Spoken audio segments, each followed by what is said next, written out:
आप सभी के हृदय में विराजमान परमात्मा को मेरी राम राम।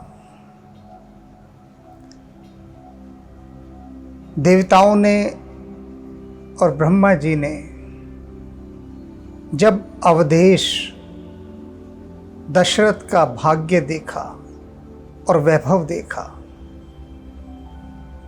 तो इन दोनों चीज़ों को देखने के बाद वे मन ही मन बड़े पछताने लगे कि हमारा तो जन्म ही व्यर्थ गया। ये भी कोई जीवन है, ये भी कोई भाग्य है हमारा। भाग्य तो दशरथ जैसा कि जिसके घर परमात्मा ने स्वयं जन्म लिया, तो अपने को हतभागी बताकर वे दशरथ की सराहना कर रहे हैं और सराहना कर करके तृप्त नहीं हो रहे। यहां वे कोई सच में अपने को अभागा नहीं मान रहे। कहने का भाव है, कहने का तरीका। जैसे हम किसी को कहते हैं ना कि भाई वाह, किस्मत तो तुम्हारे जैसी हो। हमारी भी कोई किस्मत है क्या? किस्मत तो तुम लेकर आए हो। तो इसी प्रकार से ब्रह्मा जी भी यही कह रहे हैं कि भाग्य तो दशरथ जैसा, और बाकी किसी का कोई भाग्य नहीं, सब निर्भाग। स्वयं को भी उसमें गिन लिया और बड़े आनंदित हैं। और इसी आनंद यात्रा के साथ वे देवताओं के साथ राम के विवाह में सम्मिलित होने आए हैं। सुरहन सुमंगल अवसर जाना। देवताओं ने इस मंगलमय अवसर को जानने के बाद बरसे ही सुमन बजाव ही निशाना, पुष्प वर्षा की नगाड़े बजाए। शिव ब्रह्मादिक विबुध बरूथा, चढ़े विमान ही नाना जो था। ब्रह्मा जी, शिव जी, विष्णु जी, ये सब अपने अपने वाहनों के साथ राम का विवाह देखने के लिए चल दिए। और इसके साथ ही साथ देवताओं के अनेक यूथ यानी उनकी टोलियां, वे भी इकट्ठा हुई, अपने अपने विमान निकाले और सज धज कर राम की बारात को देखने के लिए चल दिए। प्रेम पुलकतन हृदय उछाहो। और सभी देवताओं का मन प्रेम से पुलकित हो रहे थे, हृदय उत्साह से भरे हुए थे। चले बिलोकन राम विवाहो। और वे राम का विवाह देखने की गहरी इच्छा लिए, उत्कट इच्छा से भरे हुए चल दिए अयोध्या नरेश दशरथ की बारात में। वे जो बारात लेकर आए थे, राम की सजी हुई बारात को देखने के लिए सारे देवता मतवाले हैं, व्याकुल हैं। देख जनकपुर सुर अनुरागे, निज निज लोक सब ही लघु लागे। और जब वे जनक की नगरी गए, मिथिलापुरी, देवता, बारात तो वहीं थी राम की, पहुंचे देवता सारे वहां। तो मिथिलापुरी को देखकर, उसके वैभव को देखकर, उसकी सुंदरता को देखकर उनको निज निज धाम लघु लागे। जिस जिस लोक से भी जो देवता आए थे, उनको सब अपने लोक फीके लगने लगे। वो कहने लगे, धत तेरे की, हम तो समझते थे कि हम देवता लोग बड़े ऐश्वर्य में रह रहे हैं, हमसे अधिक सौंदर्य संपन्न कोई है ही नहीं। पर मिथिला को देखकर तो हमें अपने लोग तुच्छ जान पड़ रहे हैं, लघु जान पड़ रहे हैं कि कुछ नहीं हम उनकी इस जनकपुर के आगे। चित्त वही चकित विचित्र बिताना। और वो जो मंडप बनाया था राम और सीता के विवाह के लिए मिथिला में, उसको तो देखकर सभी के होश उड़ गए, चकित रह गए सब देखकर। रचना सकल अलौकिक जानाना। और क्या हुआ, वो जो रचना थी मंडप की, कोई समझ ही नहीं पा रहा था कि ये बनी कैसे। अलौकिक जो थी, दिव्य थी, समझ ही नहीं आ रही थी।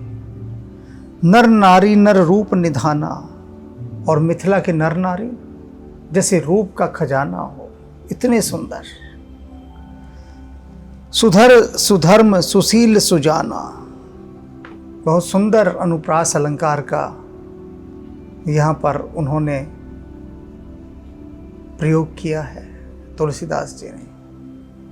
कहते हैं बड़े ही सुगठित शरीर थे उनके, सुधर्म धार्मिक लोग थे, सतपथ पर चलने वाले, सुशील और सुजान बुद्धिमान थे, विनम्र थे, संस्कारवान थे, और इसके साथ साथ जैसे सुंदरता के खजाने।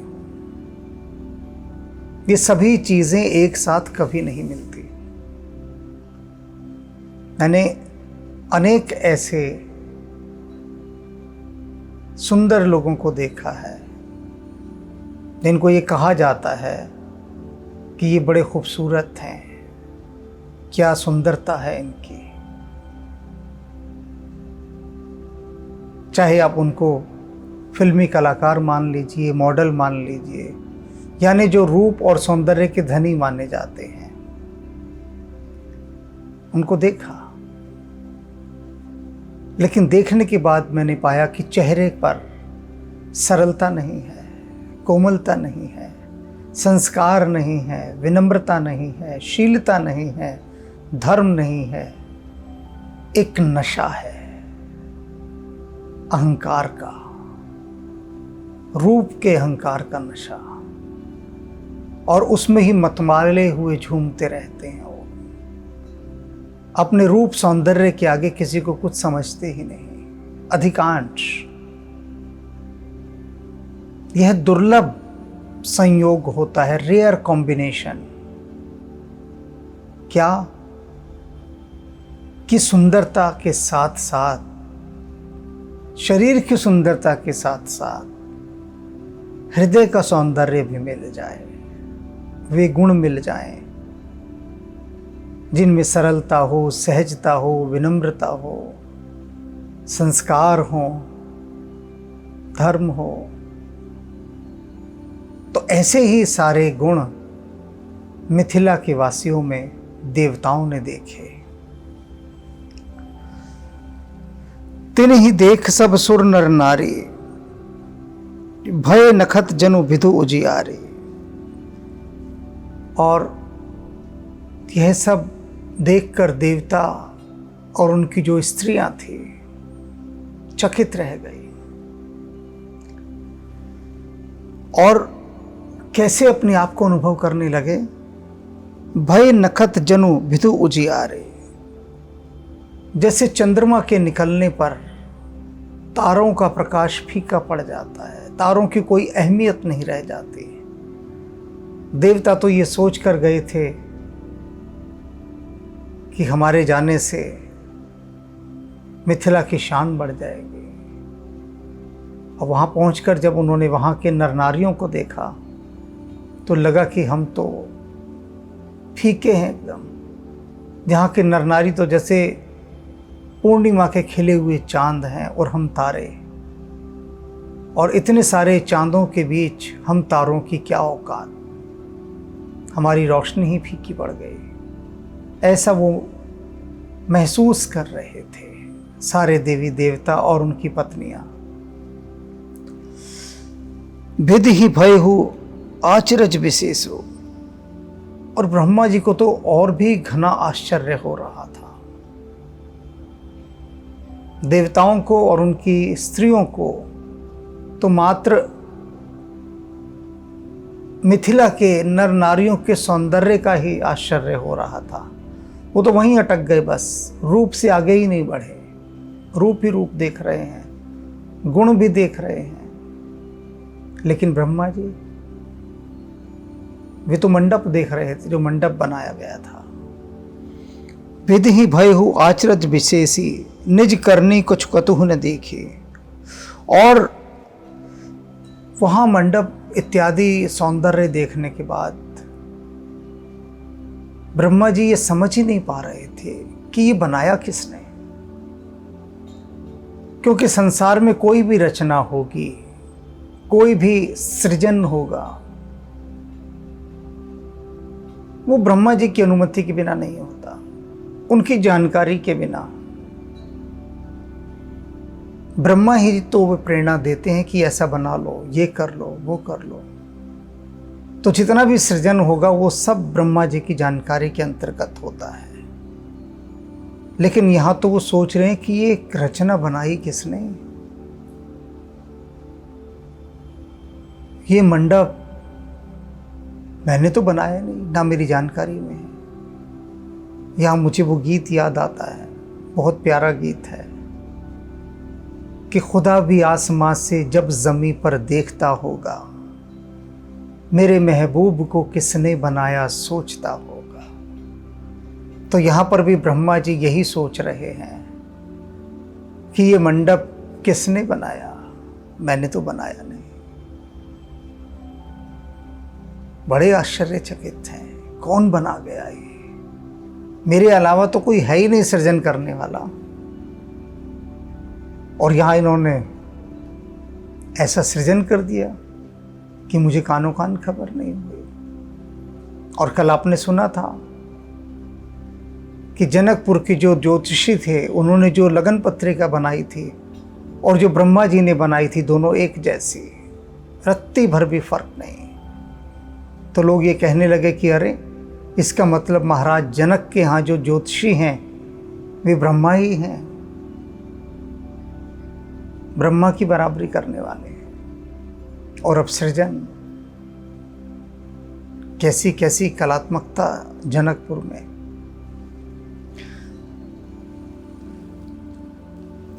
शिव समुझाए देव सब, जनि आचरज बुलाओ। अब ये सारे देवता मुंह फाड़े, कोई दांतों तले अंगुली दबाए, हैरान परेशान है मिथिला के सौंदर्य को देखकर, राम की बारात को देखकर। उनकी हैरानी ने उनको परेशान कर दिया है। अब भगवान शिव देख रहे हैं कि ब्रह्मा जी वो भी बौरा गए देखकर। देवता ऐसे असमंजस में पड़े हुए हैं। तो उन्होंने उन सबको कहा, सुनो मेरी बात। भगवान शिव बोले देवताओं से और ब्रह्मा जी से, शिव समझाओ देव सब, जनि अचरज भुलाओ। कि ये जिस हैरानी में तुम पड़े हुए हो ना, क्या व्यर्थ की हैरानी है, छोड़ो ये सब। ये कौन बना गया, कैसा है, कैसे है, किसने किया, कौन कर गया, हमारे लोग तुच्छ हैं, ये इतनी बड़ी है। दुनिया भर की आप लोगों ने बातें लगा रखी हैं, कोई अर्थ है इन बातों का? ये जो सब आप इतने सारे हैरानियां कर रहे हैं। डांटा भगवान शिव ने और कहते हैं एक बात याद रखो सब। क्या? हृदय विचारो, हृदय से एक बात को विचारो, धीर धैर्य, धैर्य धारण करो। और धैर्य धारण करने के बाद हृदय से इस बात को विचारो जो मैं कह रहा हूं। सिय रघुवीर विवाह हो, जहां तुम आए हो ये राम और सीता का विवाह है, इस बात को याद रखो। पहली बात ये याद रख लो, जिनकर नाम लेत जग माही, सकल अमंगल मूल नसाए। किसके विवाह में आए हो, फिर से याद कर लो। तुम सीता और राम के विवाह में आए हो। और सीता कौन है? सीता योग माया है, उनकी शक्ति है। और राम कौन है? अखिल ब्रह्मांड के जो परमेश्वर हैं वे राम हैं। और उनके विवाह में तुम आए हो, तो तुम लोग क्या समझते हो कि यहां जो भी कुछ आयोजन होगा वो तुम लोगों के घरों जैसा होगा, स्वर्ग जैसा होगा। ये स्वर्ग, ये अन्य लोक तुम्हारे, ये कोई मायने नहीं रखते। जिनका विवाह यहां हो रहा है उन सब के, उनके समक्ष तुम कुछ भी नहीं हो। तो तुम बराबरी करना चाह रहे हो क्या? भूल गए इस बात को कि तुम किसके विवाह में आए हो? बस ये बात याद रखो धैर्य धारण करके, और व्यर्थ के आश्चर्यों में मत पड़ो। निज कर नाम जिनकर नाम लेत जग माही, जिनका नाम लेते ही इस संसार में सकल अमंगल मूल न साहे। सारे अमंगल, सारे अशुभ जड़ से नष्ट हो जाते हैं।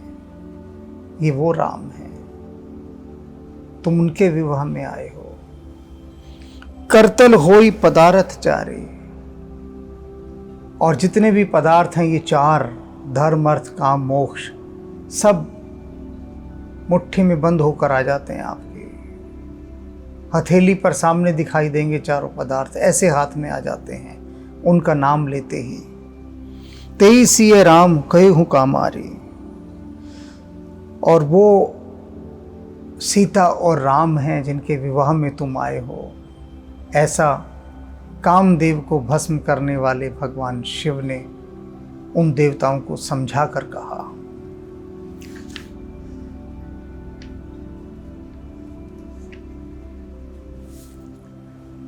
यह विधि शंभु सुर ने समझावा। इस विधि से भगवान शिव ने सारे देवताओं को समझाया। पुन आगे बर बसहु चलावा, और उसके बाद नंदी बैल से अपने कहा कि भैया अब चलो आगे, समझा दिया इनको, बहुत हो गया, अब चलो। और नंदी बैल भगवान शिव को लेकर आगे चल दिए। देखें देव दशरथ जाता, और देवताओं ने फिर दशरथ को जाता हुआ देखा। देख रहे हैं देवता आकाश से, दशरथ जा रहे हैं। महामोद मन पुलकित गाता, और उनका मन महामुदित है, आनंदित है, और शरीर पुलकित हो रहा है, खुशी के मारे पुलक रहे हैं। साध समाज संग मही देवा, और उनके साथ क्या है? दशरथ के साथ ब्राह्मणों और साधुओं का समाज चल रहा है। जनु तन धरे कर ही सुख सेवा, और ब्राह्मणों और साधुओं का साथ चलता हुआ समाज दशरथ के कैसे लग रहा है कि जैसे जो सुख हैं, जितने भी प्रकार के सुख, वे समस्त सुख शरीर धारण करके मुनियों का और ब्राह्मणों का दशरथ के साथ चल रहे हैं। सोहत साथ सुभग सुत चारे, और फिर साथ में वो चारों पुत्र चलते हुए शोभायमान हो रहे थे।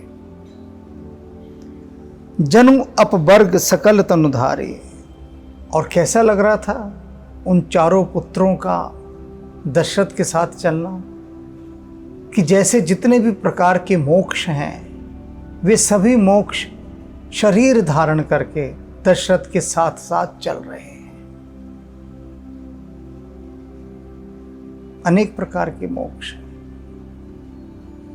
और ये सारे मोक्ष जो हैं स्वयं शरीर धारण करके आ गए। और दशरथ क्या मोक्ष के पास जाएंगे? मोक्ष ही स्वयं शरीर धारण करके दशरथ का अनुगमन करते हुए उनके साथ साथ चल रहे हैं। मरकत कनक बरन बरजोरी, मरकत मणि और सोना, इन जैसी जोड़ी देख सुरन भय प्रीत न थोरी। और इन सुंदर रंग की जोड़ियों को देखकर देवताओं की प्रीति बढ़ती ही जा रही थी। पुनि राम ही बिलोक ही हर से, और फिर वो राम की ओर देखकर बहुत हर्षित हुए। निरप ही सराही सुमन तिन्हि बरसे, और उनके ऊपर फूल बरसाए, और राजा बड़े हर्षित हुए।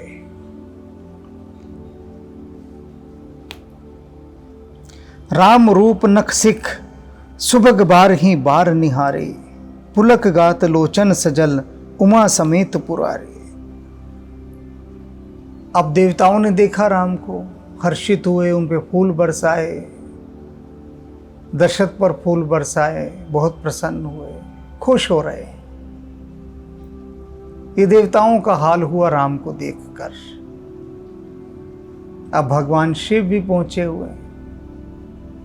अभी उन्होंने कहा था ना नंदी को कि भैया चलो जरा सर को आगे, राम जी के दर्शन करने हैं। और भगवान शिव ने जब राम को देखा तो उनकी क्या मनोदशा हो रही है वह जान लीजिए। राम रूप नख सिख सुभग बार ही बार निहार, पैर से लेकर सिर तक राम के रूप के सौंदर्य को, उस अपूर्व सौंदर्य को भगवान शिव निहारते ही रह गए, निहारते ही रह गए और निहारते निहारते निहारते निहाल हो गए।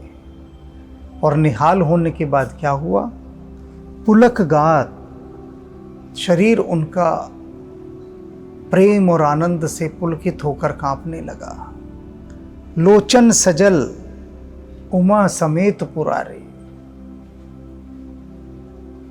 उमा के साथ भगवान शिव की आंखों में अश्रु भर आए आनंद के।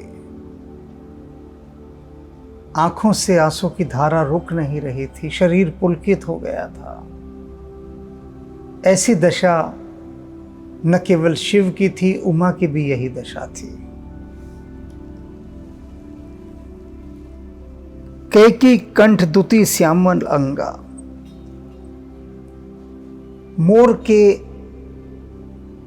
कंठ का जो नीला हिस्सा होता है चमकदार, लश्कारे मारता हुआ, वैसे भगवान राम के शरीर का एक एक अंग चमक रहा है, द्युति अपनी फैला रहा है चारों तरफ।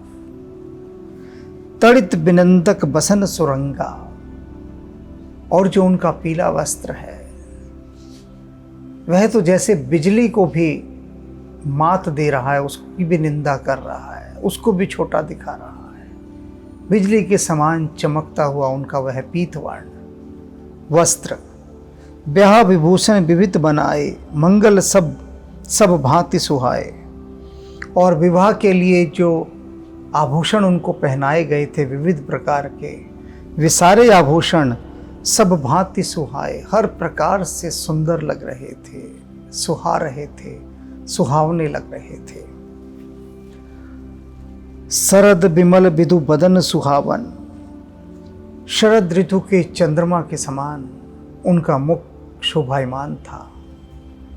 नयन नवल राजीव लजावन, और आंखें जैसे अभी अभी जन्मे कमल के समान सुकोमल, सुंदर और मनोहर थी। सकल अलौकिक सुंदरताई, कहीं न जाई मन ही मन भाई।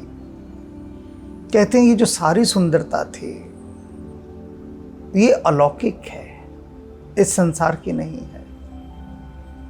इस संसार से बनी हुई होती तो कह भी जा सकती थी, कहा भी जा सकता था, लेकिन कहीं न जाई मन ही मन भाई।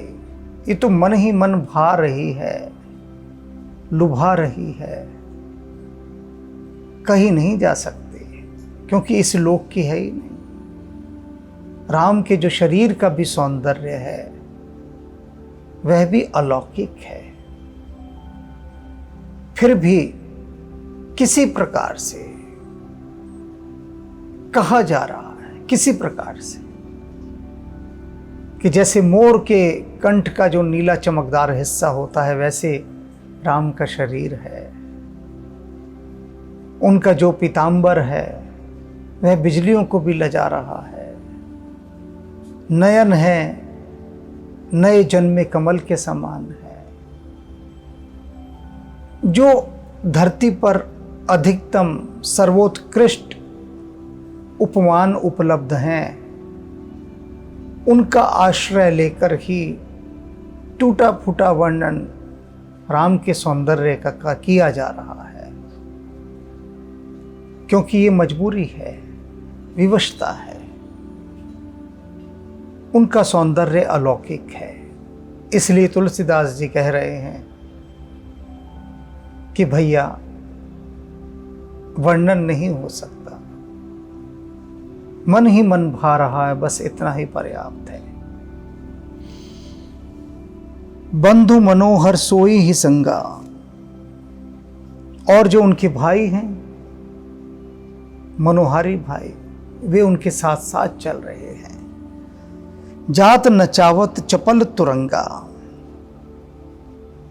भरत लक्ष्मण शत्रुघ्न क्या कर रहे हैं? घोड़ों को नचाते हुए चल रहे हैं। चंचल घोड़े हैं और घोड़ों को नचा रहे हैं वो अपने अपने कर्तव्यों से।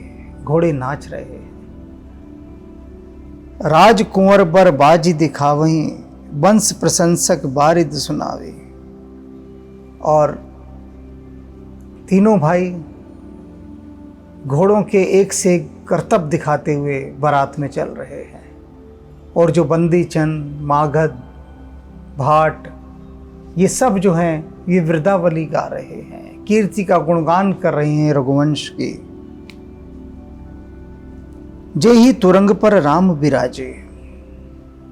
अब कहते हैं उस घोड़े का वर्णन सुनिए जिसके ऊपर राम बैठे हैं।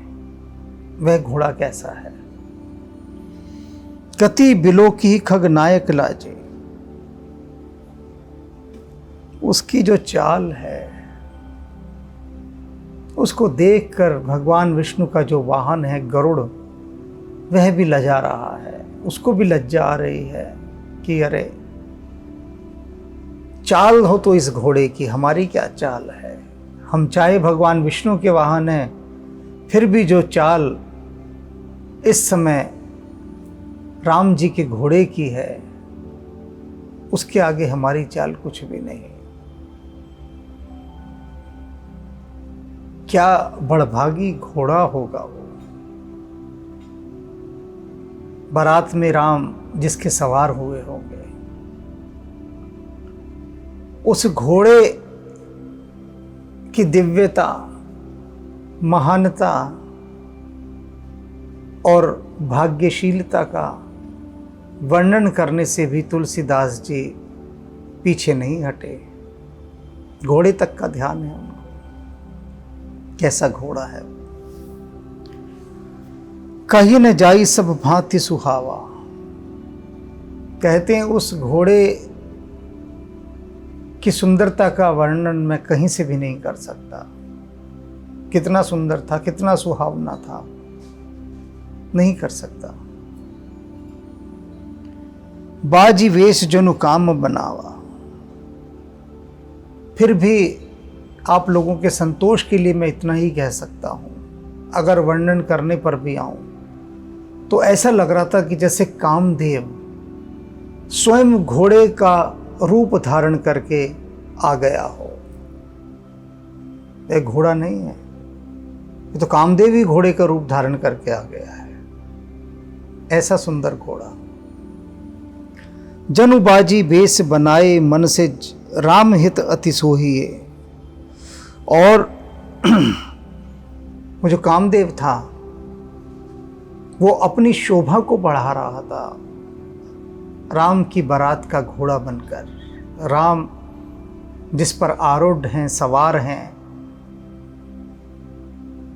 वह घोड़ा बनकर कामदेव अपना भाग्य सराह रहा था, ऐसा लग रहा था।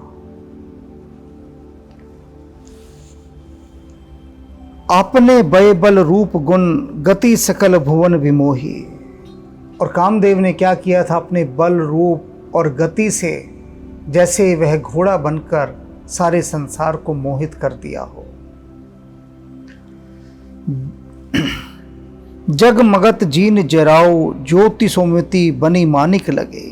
और जो जीन थी उस घोड़े की, उस पे मणि, हीरे, जवाहरात, मोती, ये सब जड़े हुए थे।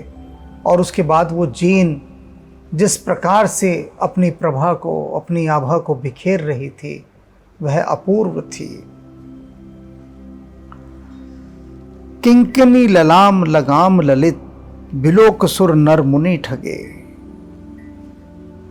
और जो लगाम थी उस पर बहुत सुंदर घुंघरू लगे हुए थे, और उसकी सुंदरता को देखकर जो देवता, नर और मुनि थे वो सब ठगे रह गए थे।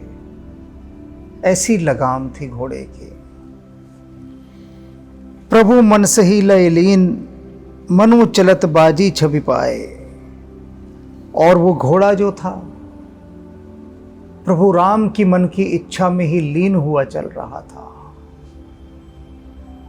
राम की इच्छा क्या थी अभी, कि जाकर सीता से विवाह करना है, और राम की इच्छा को ही मन में धारण किया हुए वह घोड़ा आत्ममग्न हो, ध्यानस्थ होकर चल रहा था कि मुझे राम की इच्छा पूरी करने जाना है। भूषित उडगन तड़ित घन, जनु बर बरव ही नचाओ। और वो घोड़ा कैसा था, जैसे कि बिजलियों से चमकता हुआ कोई बादल हो, और ऐसा बादल कि जिसमें तारे गण भी आ मिले हों, आकाश के तारे भी उस बादल में आकर मिल गए हों, और वह बादल मोरों को नचा रहा हो।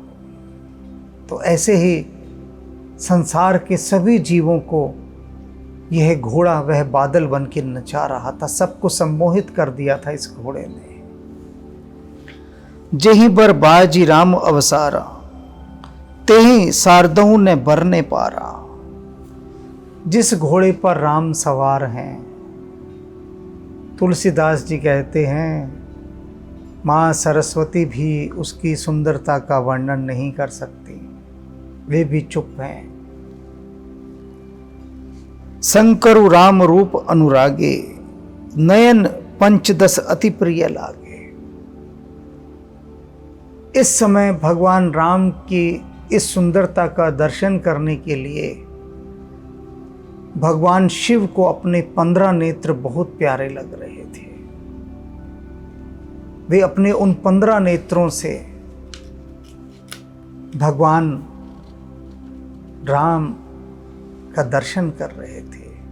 घोड़े पर सवार होकर, दूल्हा बनकर राम जा रहे हैं, और राम के उस रूप को देखने के लिए शिव के पास 15 नेत्र हैं।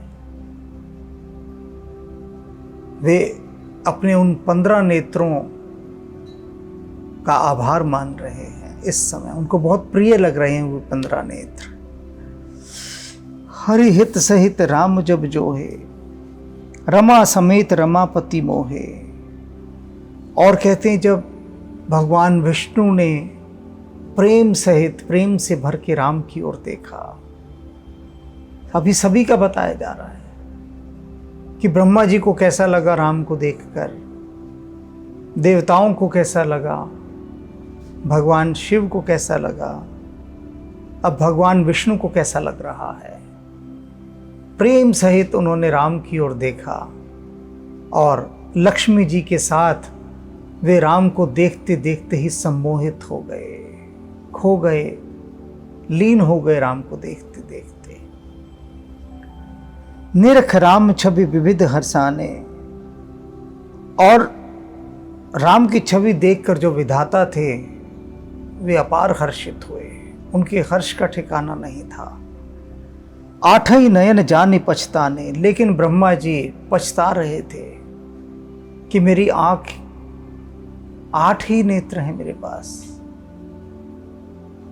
चतुर्मुख है ना वे। कहते बस 8 ही आंख मेरी। बहुत पछता रहे थे कि शिव की तो 15 आंखें हैं, मुझसे अधिक वे राम के सौंदर्य का पान कर रहे होंगे। तो ऐसा सोचकर ब्रह्मा जी बड़े पछताने लगे। सुर सेनप और बहुत उछाऊ।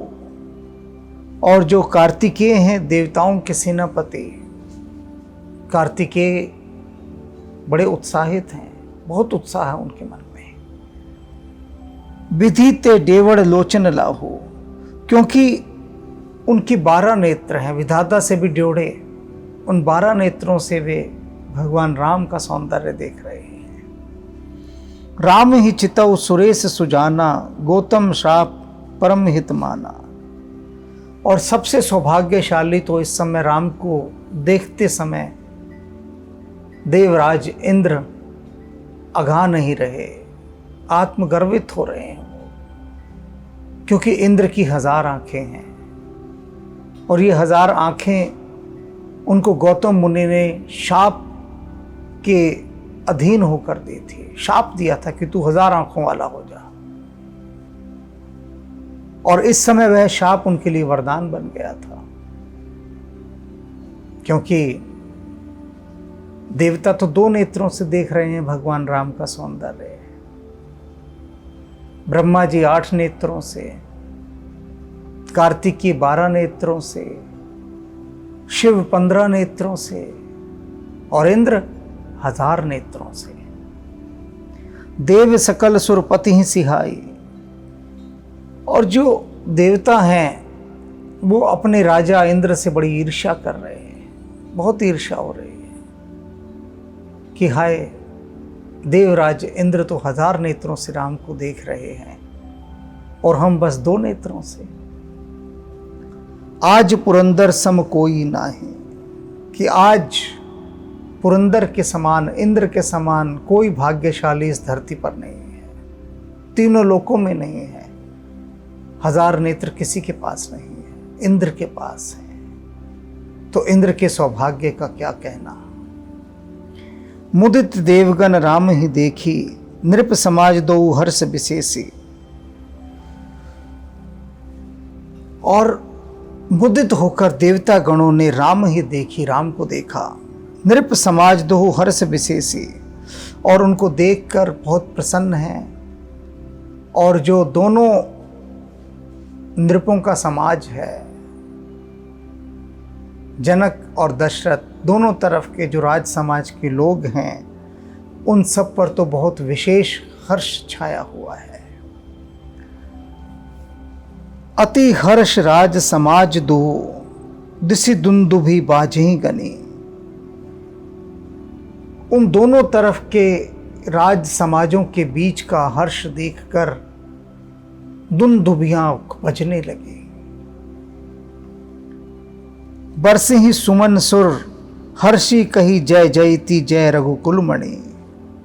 और देवताओं ने पुष्पों की वर्षा आरंभ कर दी और श्री रामचंद्र की जय हो, रघुकुल मणि श्री रामचंद्र की जय हो, ऐसा कह कह कर जय घोष करने लगे। यही भांति जान बरात आवत, बाजने बहु बाजही।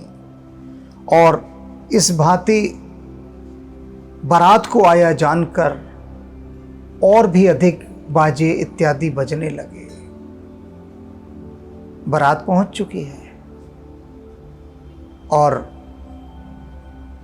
मिथिला की स्त्रियां ये देख चुकी हैं कि बाजे बज रहे हैं, बारात आ गई है, बारात का शोर सुनाई दे रहा है, तो और उत्साह बढ़ गया।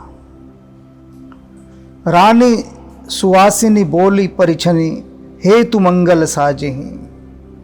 और बारात हुई जानकर रानियों ने सुहागन स्त्रियों से कहा कि सुनो, परछनों को तैयार करो, बारात आ गई है।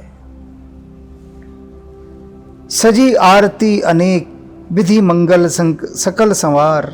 चली मुदित परछनी करन, गज गामिनी बरनार। और हथनी की चाल कि जैसी चलती हुई वे सुहागने आई हुई बारात के ऊपर परछने ने उछावर करने के लिए चल दी। मंगल थाल सजाए, मुदित हैं, आरतियों के थाल हैं और विविध प्रकार की मंगलमय सामग्रियां सजाई हुई हैं कि बारात का अब स्वागत करना है। तो वे परछने ले लेकर चल दी हैं। अब बारात बिल्कुल ड्योढ़ी पर पहुंच चुकी है। आगे और हर्ष होने वाला है और आनंद बरसने वाला है। आप सभी इन दिनों बाराती हैं राम की बारात के, सौभाग्यशाली हैं। तो जरा इन दिनों घर में बहुत अच्छे पकवान बनाइए। बारात चल रही है राम जी की, और बारात के अंदर जो खाना मिलता है होता ही स्वादिष्ट है, बहुत अच्छा। लेकिन अब जो राम की बारात का खाना आप अपने घर पर बनाएंगे वो खाना नहीं होगा, महाप्रसाद होगा, उसका स्वाद अलग होगा। अगर मन में ये भाव धारण करके आप इन दिनों घर में भोजन बनाएंगे कि ये तो राम की बारात का भोजन बन रहा है, ये पकवान बन रहे हैं, हमारे घर में राम के विवाह का उत्सव मनाया जा रहा है, करके देखिए, अंतर पता लग जाएगा। अब से पहले भी खाना बनाया घर में, अब भी बनेगा। क्वालिटी डिफरेंस, गुणवत्ता का अंतर देख लीजिएगा।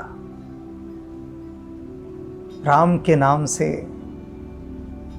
जो पदार्थ घर में बनेंगे, राम के विवाह के नाम पर जो बनेंगे, बस कछु जाए न बरने, वर्णन नहीं हो सकता, लेकिन मन को भाएंगे, आत्मा तृप्त हो जाएगी। करके देखिए। राम राम। सुरन सुमंगल अवसर जाना, बरसई सुमन बजाई निशाना। शिव ब्रह्मादिक विबुध बरु था, चढ़े विमान नाना जूथा। प्रेम पुलक तन हृदय गुछाऊ, चले बिलोकन राम बिहाऊ। देखी जनकपुर सुर नर अनुरागे, निज निज लोक सबई लघु लागे। चितवई चकित विचित्र बिताना, रचना सकल अलौकिक नाना। नगर नारी नर रूप निधाना, सुगर सुदरम सुशील सुजाना।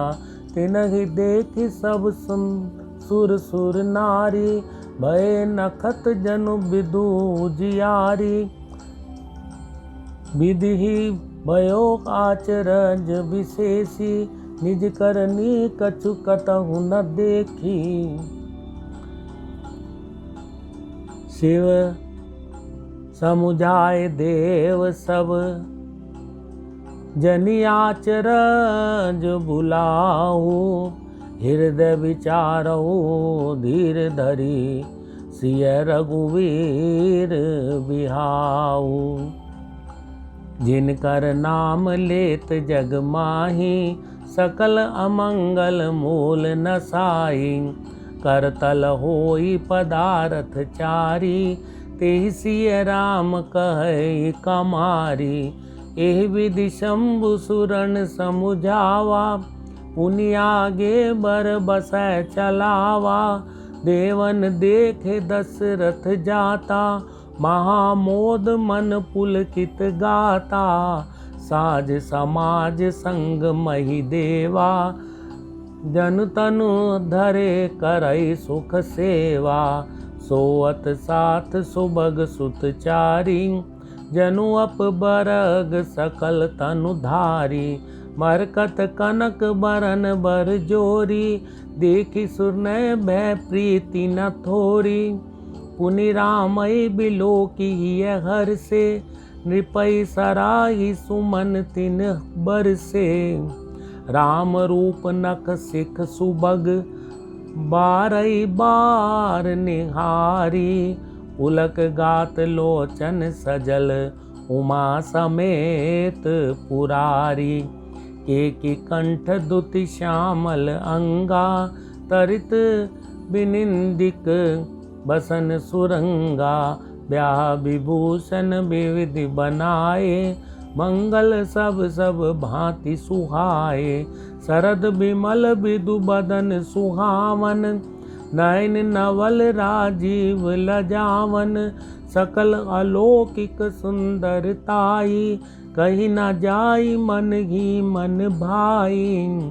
बंधु मनोहर सोहई संगा, जात नचावत चपल तुरंगा।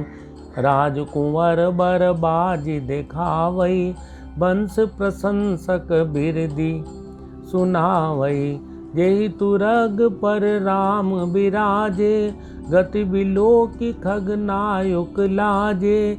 कहीं न जाई सब भांति सुहावा, बाजी वेशु जनु काम बनावा।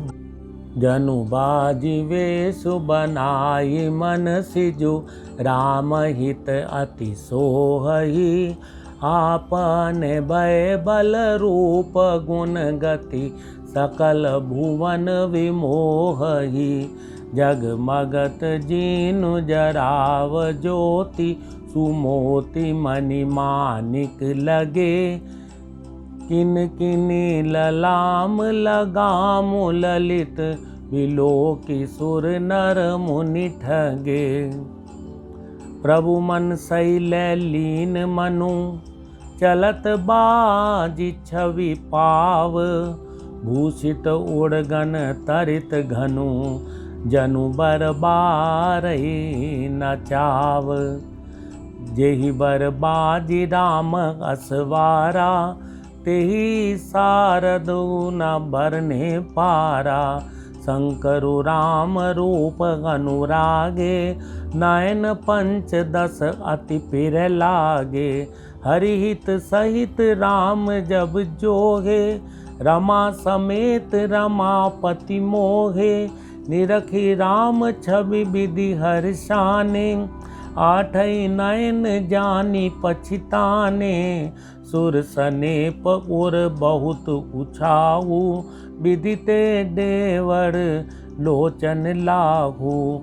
रामय चितव सुरेश सुजाना, गौतम श्राप परम हित माना। देव सकल सुर पतहि सिहाई, आज पुरंदर सम को नाई। मुदित देवगण रामई देखी, निप समाज दुहु हर सुविशेषी। अति हर सुराज समाज दुहु दिशि, धुंद विभाजई गनी। बरसी सुमन सुर हरषि कही जय, जयति जय रघुकुल मणि। एहि भांति जानी बरात आवत, बाजने बहु बाजही। रानी सुवासिनी बोली परिछनी, हेतु मंगल साजही।